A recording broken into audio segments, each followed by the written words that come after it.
Okay, so with no further ado, I know, George, you're going to be moderating the first panel with Moin Roberts Islam. He's the Technology Development Manager at the Fashion Innovation Agency at the London College of Fashion. And Costas the Kazantzis, I hope I said that correctly. He's the Creative Technologist at Fashion Innovation Agency at London College of Fashion. And they're going to be talking about exploring the future of fashion tech, and a conversation about what the Fashion Innovation Agency is bringing to this space. So I'm going to hand it over to you, George, and Moin and Costas. Yeah, so welcome, Costas. I see Hi. you here. Hi, George. We'll be waiting a little bit for Moin. I think Moin will be joining shortly. Shortly, that's okay. It's the beauty and the magic of live events, right? Always coming. Yeah, there he is. So, how are we doing? So, I would welcome everyone, of course, to this panel on exploring the future of fashion tech, which is we have a huge challenge among the three of us.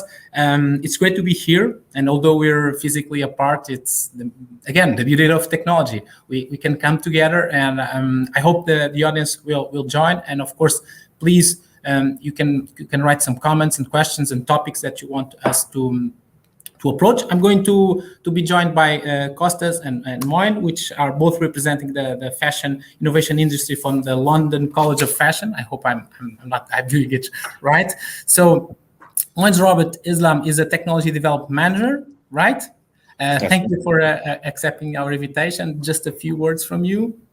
Yeah, so hi, I'm Moin. I'm the Technology Development Manager at London College of Fashion for the Fashion Innovation Agency. So we're an agency within the university who have a remit to go out and explore emerging technology and how it can have an impact on the fashion industry. So putting together proof of concept collaborations that demonstrate how technology can disrupt business as usual in the fashion industry. And my role is to go out and meet companies with exciting tech and put together kind of these proof of concept ideas to showcase to the rest of the industry. And then my colleague Costas is on the line as well. I'll let you. Yeah, thanks, Moin. Hi, everyone. I'm Costas Kazantzis, and I'm the creative technologist at the Fashion Innovation Agency. So I have a background in computer engineering and fashion media production. And my role in-house at the Fashion Innovation Agency is to experiment with any kind of new technology, specifically augmented virtual and mixed reality, but also 3D design, volumetric capture, and many other techniques that we are using, and create proof of concepts and prototypes, which we showcase both to internal and external partners, but we also use as part of our projects. Yeah, so that's amazing. You get to play around, let's say, with amazing tech, and it's great to have you here. Again, I'm coming from, let's say, the more business side, and I'm really looking forward to explore how technology can help really the challenges of the fashion industry. We always seen the fashion industry as being a beacon for innovation, right? Not only the just people look at fashion designers as I believe the ultimate disruptors, right? They're always future thinking. It's breaking social stereotypes. It's pushing forward, and yeah, it's one of the sectors where you really reimagine the future, right? And this is amazing. And if you look at the complete value chain, the complete industry, if you think of since sourcing the materials, the cotton, whatever, till where you see the final model displayed on a shop window. This is an industry where creativity and engineering really come together. If you think of it, it's like the left and the right side of your brain working together to really create this amazing and very complex web of relations. And I think it's where technology can really help push a little bit further, and let's look a little bit into the future if you can.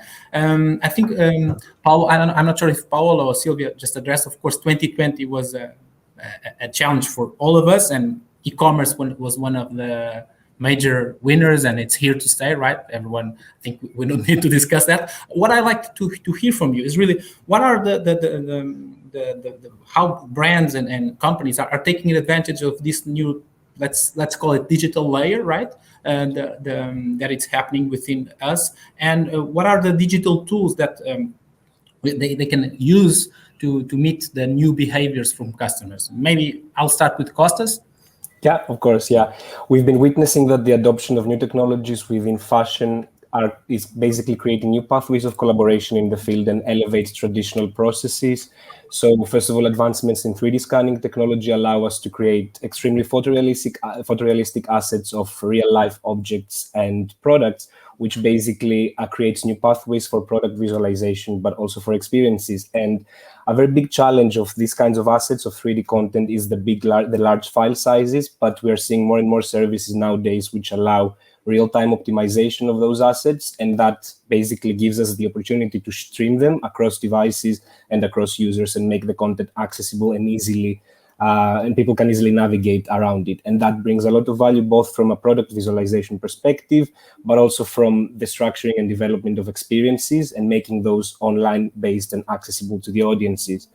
So moving on, also game engine technology, the adoption of game engine technology within fashion allows us to create interactive, multidisciplinary, immersive experiences, which again can be streamed to an extreme number of end users. And that kind of shifts the elite mentality, which was closely related to fashion and the fashion show, for example, which was a physical event accessible to very few people. But now an extreme number of end users can become part of the equation and influence the landscape. And for me, that's really fascinating, and it provides new opportunities and possibilities for fashion. But we're exploring many other techniques at the Fashion Innovation Agency. For example, virtual production is a technology that we feel is going to be more and more relevant in the future. It's a technique that has been initially being used from the cinema industry, where we have the power to basically shoot a real-life model or actor in front of an LED stage, and that gives us, again, a lot of creative freedom because we can project any kind of content that we want in these LED screens, because we can structure it through game engine technology, so it can be extremely photorealistic, but also otherworldly as well. And this has also value in terms of the fact that we can shoot these fashion content and imagery in an actual studio without needing to fly everyone to a particular physical location. And basically the value of the content is the same as like moving them and bringing everyone together in a physical environment. Also, like we've seen the Balenciaga experience, which was using volumetric capture, and the collection was showcased within a video game. So again, we feel we've experimented a lot with volumetric capture, and we believe that it's a technique that can allow us to seamlessly merge the physical with the digital and create new possibilities in terms of how the audience experiences these kind of content.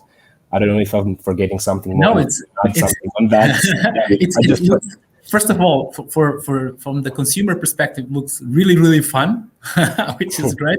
But Moin, what do you think about this? What are these tools? What do they mean for brands, and how can they use it to help consumers really to engage?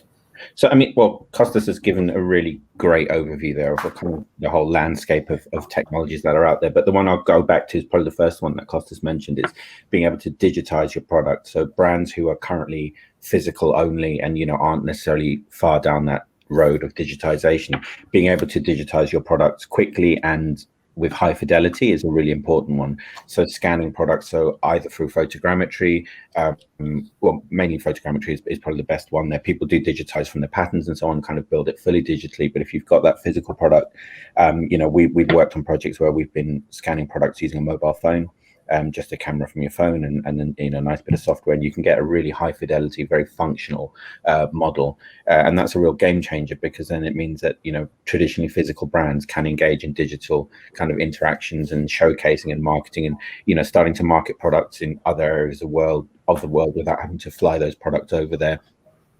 That's kind of on that digital side. There's been another project we did quite recently, actually, with JW Anderson. We worked with a company called Beam, who essentially were using green screen technology and computer vision to cut out the background.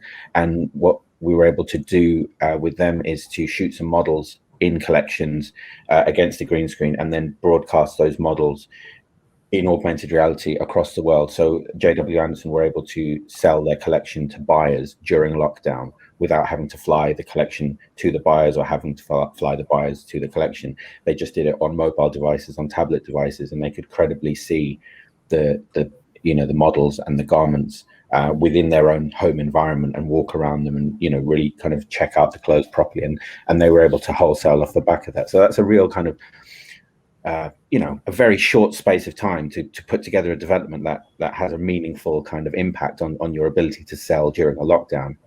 Technology is really at that pace that we can do that, and then that's amazing one, because what you see there is just not only big brands can access these tools, but also new fashion designers, new brands can really be out there and take the lead. Maybe I don't know if this is a provocative question, but you see that of course brands and online retailers are taking also more data and more information from what consumers and what people are using and experiencing. There's a huge number of AI tools also that help you predict what are the new trends and products. Do you believe that AI can really replace the designer? What is your take on this? Maybe Moin, do you want to start? Yeah, sure. So I mean, I think it's an exciting question. It is provocative, obviously. It's also good that people are talking about artificial intelligence in different ways now. So traditionally, as you said, it's kind of been gathering data on consumers, purchase history, stock management, style recommendations. However, we're seeing uses of artificial intelligence now that are much more on the creative side of the business, in the design side of things, and so on. And as you said, can it replace the designer? I think the way that we look at it is it's a tool. It's a tool like any other digitization tool. 3D pattern cutting software hasn't removed the need for a pattern cutter. You still need pattern cutting knowledge to use it well. It just aids things. It removes a lot of the manual processes. Likewise, AI assisted design assists the designer. It can run through a lot of iterations very, very quickly without you having to go and sketch them all out or put the patterns together and see which ones work, which ones don't. It just generates a whole bunch of these things for you based on the parameters you've set, and then you can pick more efficiently from within that, and what works, what doesn't. If you want to tweak something, tweak a particular color because that's in season at the moment, or you've got a new material supplier and you want to kind of, I don't know, see how that drapes. All these different things. There are all these things that you can do very quickly, very iteratively with the assistance of artificial intelligence. And if I can just very quickly tell you about one project we did at the FIA within the college. So we ran an 8-week course for 19 students, none of whom had coded before in any way. And we got them onto this course. And by the end of 8 weeks, we taught them some Python. We taught them how to data scrape. We taught them, kind of basic AI sort of tools, and by the end of it they made their own projects, and one in particular was really amazing. They made their own AI catwalk. So they took footage from an existing LCF catwalk. They used artificial intelligence to extract the motion data from the models and put that motion data into a virtual environment. It was in Unreal or in Unity, Costas? This was in Unity. Yeah. So in put it into a game engine, put digital assets into there, create their own avatar, create their own outfits, create their own environment, and just using that original motion data. That was the only kind of original bit that went in, but all the rest of it was created by these students on the course. And you can reimagine a catwalk. If you're not able to put one on, you can reimagine an existing one and bring it to life and make it current, make it more relevant to your own aesthetic using artificial intelligence. That's amazing. That's amazing, man. It's such a great example. Thanks for sharing, because actually that's what I believe. The provocative question was in the sense that I think that AI and tools really will boost creativity, and that's just such an amazing example of how within such a few weeks you can create new fashion designers with tech tools. Costas, maybe we can move a little bit. Do you think with this massive changes and just the example that we just heard now, do you think we'll see the end of, for instance, fashion seasons as we know them? We'll have faster collections coming to the store. What's your take on this? I think that through the acceleration of digital technology within fashion, both pre and post-COVID, we're seeing lots of different projects that are realized with the use of these technologies, and it basically makes us question things, especially when it comes from a sustainability or inclusivity perspective. As I was mentioning before, immersive experiences which are structured through game engine technology can be streamed to an extreme number of end users and allow these people to be part of the creative process, which is extremely important within a fashion landscape. But also in terms of the fashion seasons, I definitely believe that this kind of mentality that we had up until now is going to change. And I will give a simple example. For example, why have 3 physical fashion shows per year if you can imagine the environmental damage that this this can cause. Brands are now seeing how they can basically use technologies to create other kinds of showcases and experiences which can be at the same level as the physical fashion show. So I believe that through the adoption of digital fashion and these kinds of tools, we are going to see a shift in the industry in regards to that. And that will lead to the fact that the fashion seasons are not going to be the same as they were before.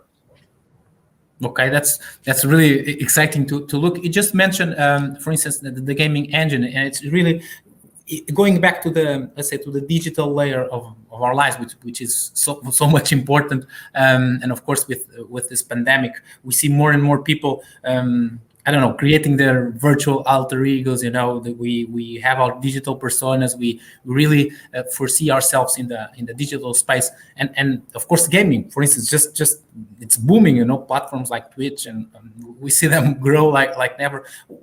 You just mentioned the virtual fashion. So will we be witnessing, let's say, the emergence of digital style and new kind of let's say digital clothes to wear in our digital interactions? How do you feel about this? Maybe now, Moin, you can join.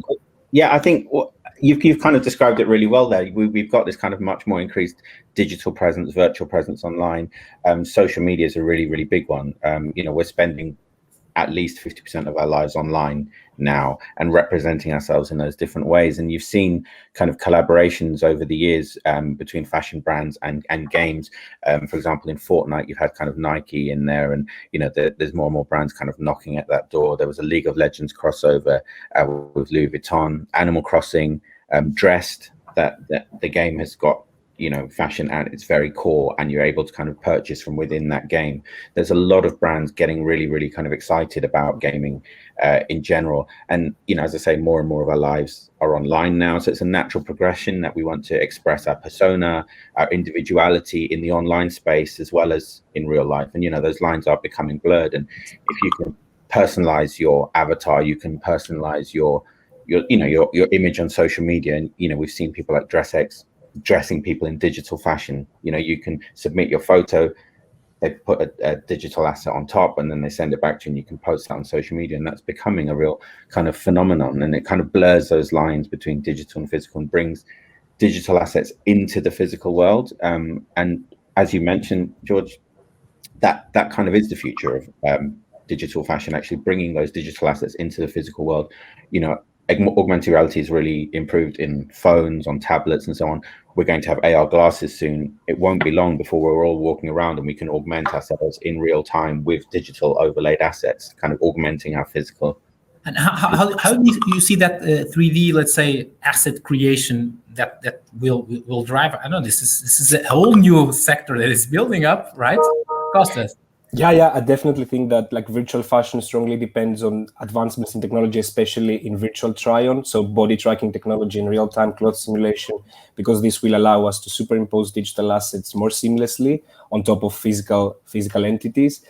And also, it's definitely, as Moin was saying, that younger generations, the next generations, won't be able to understand and perceive the fact that we had a screen as a dimension to interact with the digital, because advancements in the AR cloud and augmented reality technology will create devices and pipelines which will basically make us be completely merged into the digital. So we are going to be living in a reality which is going to be both physical and digital. And in that context, we have to consider the fact that our identities are not purely physical, but we acquire a lot of immaterial space, and we have lots of digital layers on top of us. And that is extremely relevant for how we experience fashion as well, and how fashion is created. It can be augmented through visual effects, augmented reality, visuals, and many other types of content.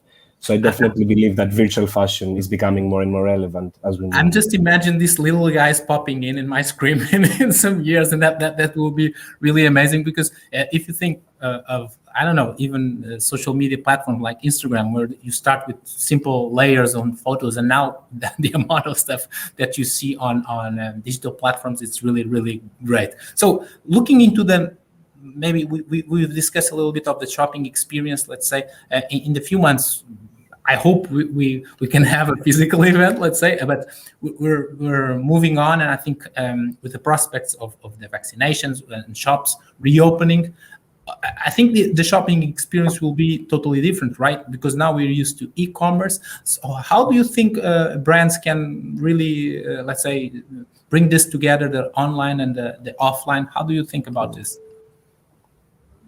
Shall I answer? Yeah. No, I was saying that, like, we've seen the fact that consumers are demanding and desiring that experiential, that curation of a meaningful experience from brands. So even before COVID, we've seen that the store it's not just a place where people can purchase product, but they can experience things and create meaningful interactions between them and the brand. I think that one of the most relevant fields within shopping is now 3D e-commerce. So, for example, how are we going to shift from the traditional 2D scrolling mentality, which can be kind of boring, and we just scroll like around 2D websites by viewing like static assets? We recently realized a project with a US-based startup called DynamXR and brand Pangaya, where we created this interactive immersive space, which was accessible online. And the audience could basically immerse themselves into an extremely photorealistic environment, which was resembling the Antarctic through the power of Unreal Engine. And basically the audience was able to navigate around that space, both from platform, desktop and mobile.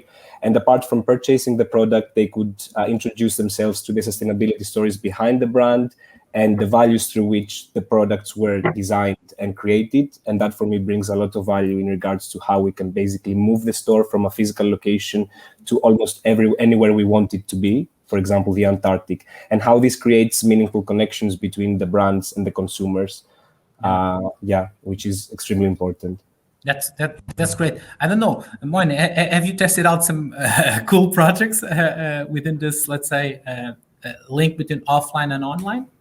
Yes, I mean, that one that Costas mentioned is a really kind of powerful one. That one for Pangaya with DynamXR. It just to kind of reiterate, you could go into this environment that without kind of needing the sustainability explanation behind the product, without needing the kind of ethos behind it. You go in, you explore, you experience it directly. You're in the Antarctic. You get that sense that it's cold, it's windy, there's snow crunching underfoot. You're exploring, you go through, you find out new things about the product on your journey. There's a kind of path, there's a game aspect to it where you have to complete certain things to get to the end. And on that journey, you pick up information on the way in a much more kind of organic way, in a much more kind of just a more meaningful and personalized way, actually. And I think actually to bring that into stores as well. So, Costas has really, explained that online experience, but maybe coming offline and going into physical stores, there is still that interactive element that brands will need to have, because we've got used to being at home, we've got used to online shopping, we know it works. We need a good reason to leave the house now. People are still a little bit reluctant to kind of head back into the stores. So brands really need to up their game, and brands and retailers, need to up their game, and they need to provide experiential experiences in store, immersive experiences in store that can really connect you and kind of just draw you closer to that brand and that story. So, these kinds of interactive experiences using AR in store, maybe virtual try on, maybe the fact that you go to store, make a physical purchase and it unlocks a digital experience for you to try later. All these different layers will just increase your connection with the brand. We're far more used to exploring brands digitally now, online and so on. There was another project we ran quite recently with Verizon, and it was another kind of immersive fashion experience. It wasn't on a kind of retail focus. Again, the storytelling was the main focus, and we had 3 young designers who had a particular ethos behind their collections, and we were able to explore that in VR. You could transport you to that designer's world and tell you their story, and you could live their story. And through that experience, we found 3 important things. 90% of people who attended said that these immersive experiences made them understand the designer better. 77% said it made them feel closer to the designer, and 78% said that knowing the narrative added positive value to the garments. So they understand the designer, they feel closer to the designer, and they'll pay more for their products. These are all 3 big ticks on a retail kind of setting. So if you can make a retail setting more immersive, more digital, more interactive, you will increase sales and you will increase brand loyalty. So it's a kind of no-brainer. Brands and retailers engaged with this. Yeah, that's amazing, and the fact that the study and the numbers show that, because sometimes you get that intuitive feel, but again, that's great. We are running out of time. I'm really excited to have more questions, but I asked the audience, please throw in some questions, because Costas and Moin are such great guests. We have the first question is, where do you see your agency in 5 years? Because you do such an amazing work. Where do you see things going? Ooh, it's a tricky one. Hopefully, just doing more cool fashion tech projects. So we are part of London College of Fashion, and our kind of remit is to, get these great technologies, put showcases together to showcase how they work in industry, but then also bring those learnings back to the college. So what we want to be doing is kind of churning out graduates from LCF who are really ready for that technology that's out there, really kind of prepared, that are aware of that whole landscape and what new jobs are being created every day in all these technological fields. So in 5 years' time, we'll be at our new site in Stratford, which is great news for the college, and we'll be doing more of the same. Yeah, just kind of bringing relevant technologies to students. Costas, I don't know if there's something else. No, I think that the same for you is always innovative, right? Yeah, it's a tricky question, because we always try to realize projects which show to the industry how it is going to look like in the next 3 to 5 years. But from what Moin said, I think that one of the most important things is to prepare a younger generation of students and graduates who are going to be able to adapt into a very a changing environment and be able to bridge traditional with emerging practice. And that doesn't mean that everyone needs to have complete understanding of how to use 3D assets and game engine technology. However, it's really important for them to know that this is here, and that when they go into the industry, they might have to collaborate with people who work with these kinds of tools. And that is for us really important. Yeah, collaboration is key, as you mentioned. So you'll have designers working with guys that do programming, that do visuals, that's exactly. Really important. So there's a quick question. If you have an agency in Paris, that's a question from Lydia. I think not.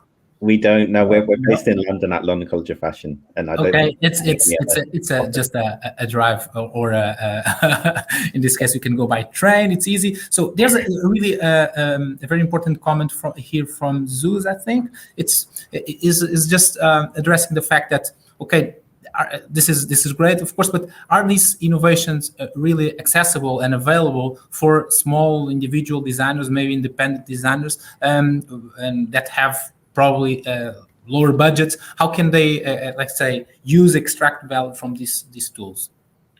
What? Do you mind if I go first? Yeah, of course, Moin. Yeah, I was just going to say, I mean, yeah, absolutely. We work with large brands and small brands. We work with a lot of small, medium enterprise designers in our projects, and a lot of the technologies we use, especially the game engine technologies, Unreal, Unity, they're free for everyone. They're completely free. They're available to use for everyone. Everyone has a mobile phone. Everyone can scan their assets. Everyone can put them into a virtual environment. Everyone can create a virtual catwalk. All of these things, it takes time and it takes a bit of effort. It doesn't cost you anything. So absolutely, you can get engaged with these digital technologies. Costas, if you want to elaborate. Yeah, I was just going to say that within that environment, there's an extreme number of assets and tutorials and workshops which are available for free online. Many of our students and many of the people that I know and are working in the field, most of the stuff that they've learned online. And that, I believe, creates this inclusive environment where people can find the right resources. And also, of course, it depends on the scale of the project that you want to realize, but we are witnessing many more, for example, graphic or digital designers who are starting to inform their practice through game engine technology, and they can work freelance with smaller brands. There's a lot of different ways of realizing project within that field. So it's, as Moin was saying, we work both with large and small brands. So everything is possible within that. Yeah, I will add just that you have many startups that also are working on this. So again, you don't need to have a huge budget. Anina just is asking the type of budget. Maybe this is a tricky question. What type of fashion brand do you find that want to innovate? Is this most a trend with the let's say the smaller independent ones, or the big ones, or across the board? I think I think we found that certainly in the current climate, but even prior to that, everyone wants to innovate. Everyone's curious to find out more.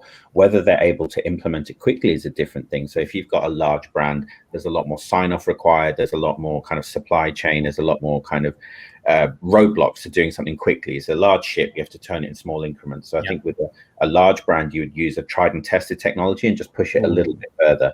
If you want to do something completely innovative, completely brand new, never seen before, we would probably work with a smaller or medium-sized brand who can pivot very quickly, who can change their processes, within the space of a couple of months and just turn something around. So it varies, but all brands we found are interested in doing something innovative. It's just what you can do within a short time frame kind of needs to be kind of thought about a bit more carefully.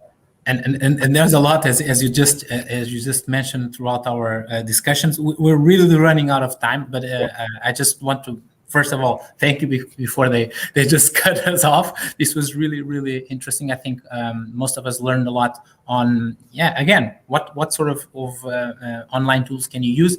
We haven't discussed sustainability, the so many aspects that I think are also part, but we're going to have great speakers again throughout the conference. Please stick around. Thanks a lot for the questions. I will just maybe sum it up as kind of wrap up conclusion. We really see that 3D tools and digital tools are really here. They're available. You can experiment, and they will really foster and grow how one brand can reinvent itself, how they can reach consumers so much faster and in such a more engaging way. And this is always the challenge to really connect with what people want. I love the examples you gave and how the gaming industry really is just shuffling everything around and just throwing us numerous possibilities. Just the fact that these tools are bringing up new creators and just springing up creativity is amazing to me, and I really feel blessed to be in the mix. I think I'm getting the sign that we will need to go. I don't know if you have some final words. I will start with you, Costas. Yeah, no, I was just going to say that thank you very much for inviting us. We were really happy to be here and discuss digital fashion in more detail. Yeah. Moin, thanks a lot for your comments. I'm really I haven't met the Fashion Innovation Agency in London, but I'm sure I will give you guys a visit in the coming months. And thanks a lot for the question. And of course, join DeFINE and look at the other events that we're going to post until June. I think Muchaneta, you must be around. Yeah, she's here. I was enjoying your conversation. Good timekeeping, George. You're always around. I try to stick with the time, which is, I know this is hard. You did it perfectly. Thank you so much. It was such an interesting talk.